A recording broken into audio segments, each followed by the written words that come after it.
తెలంగాణలో మరో కొత్త పార్టీ పురుడు పోసుకుంది. తెలంగాణ రాష్ట్ర సేన ఆవిర్భవించింది. ఇంతవరకు వీడి ప్రాణం తీశాడు, ఇప్పుడు నువ్వు వచ్చావా? నీకేం కావాలమ్మా? తెలంగాణ జాగృతి అధ్యక్షురాలు కల్వకుంట్ల కవిత భారీ బహిరంగ సభలో భారీ జన సందోహం మధ్య పార్టీ పేరును టీఆర్ఎస్ గా ప్రకటించారు.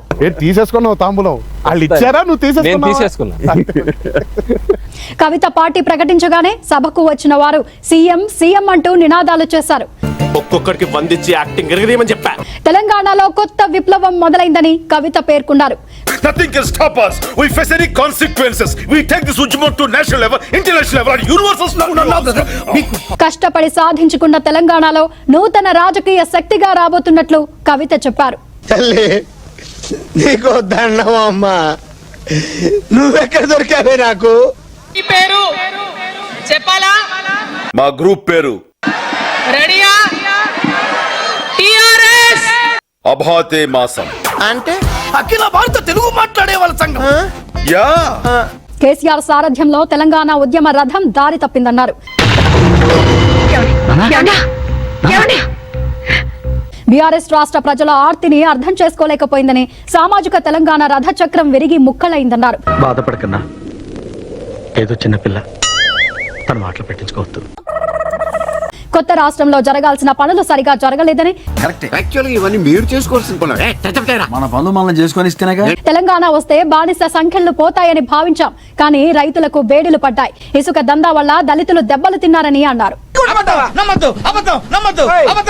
కాళేశ్వరం అవినీతి జరిగిందని చెప్తే తనను పార్టీ నుంచి సస్పెండ్ చేశారని ఆవేదన వ్యక్తం చేశారు. నిన్ను తీసేశారా? అవును, కూరలో కరేపాలు తీసేసినట్టు, చారులో కొత్తిమీర తీసేసినట్టు నన్ను తీసాడు. అవినీతి చేసిన వారిని కేసీఆర్ పక్కన కూర్చోబెట్టుకున్నారని మండిపడ్డారు.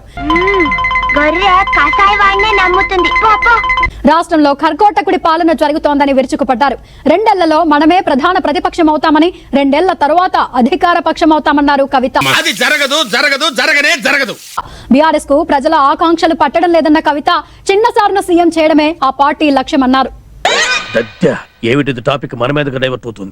నాటి కేసీఆర్ వేరు, ఇప్పటి కేసీఆర్ వేరు. ఇయాలటి కేసీఆర్ మారిన మనిషి, మనిషి, మన మనిషి కాదు. ఏది రైమింగ్ సార్? ప్రకాశం ఏంటినా అన్బిలీవబుల్ బాబు. ఈ మాత్రం దానికి ఇంత షాక్ అవుతాడేంట్రా? ఏమైంది ఇయాలటి కేసీఆర్ కి? హైడ్రాల ఇల్లు కూలిపోతుంటే అరుస్తున్నారు, అన్నా ఎక్కడున్నావు రా. వచ్చిందా? రాలే. ఎన్నిసార్లు మేము పిలుస్తాం, మా ఫంక్షన్ ఇదేనికి రాడు. That is his opinion.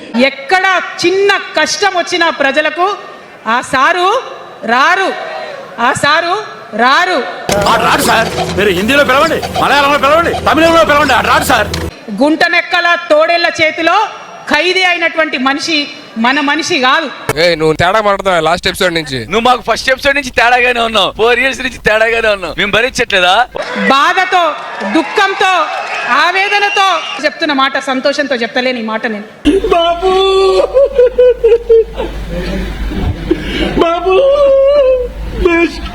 ఇన్ని రోజులు నేను ఎన్ని మాటలు మాట్లాడినా బీఆర్ఎస్ పార్టీ నాయకులు ఒక్కరు కూడా బయటకు వస్తలేరు, సమాధానం చెప్తలేరు. ప్లీజ్ చెప్పండి అంకుల్, చెప్పండి అంకుల్. అలా రాట్లేదు నిలబడిపోతారా? చెప్పండి అంకుల్, ప్లీజ్ అంకుల్, చెప్పండి అంకుల్. దీనికి మీరు సమాధానం చెప్పకపోతే ప్రజలే మిమ్మల్ని బయటకు లాగి సమాధానం చెప్పేటట్టు చేస్తారని కూడా ఈ సందర్భంగా నేను తెలియజేస్తా ఉన్నా. ఏమిటి అంత మాట అన్నారు?